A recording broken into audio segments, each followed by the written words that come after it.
विचार एवं पुन्हा पुन्हा सगळ्या शास्त्रांची चर्चा केली, विचार केला, आलोडन केलं, पुन्हा पुन्हा विचार केला आणि इदम एकम सुनिष्पन्नम ध्येयो नारायण सदा.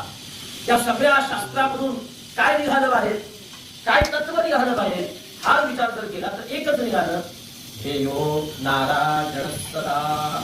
बस परमेश्वराचं ध्यान नेहमी करावं एवढंच तत्व आहे. पण हे तत्व कळण्यासाठी हे सगळं शास्त्र, भागवत शास्त्र, कथा, कीर्तन हे आपल्याला करायला पाहिजे.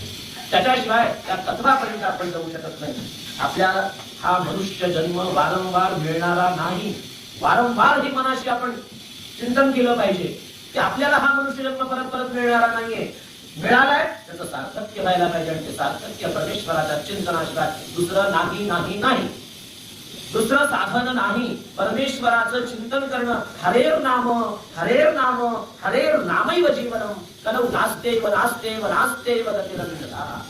कलियुगामध्ये दुसरी गती नाहीये. हे परीक्षित राजाला कळाले. अहो मला सांगा, परीक्षित राजा कलीला दमन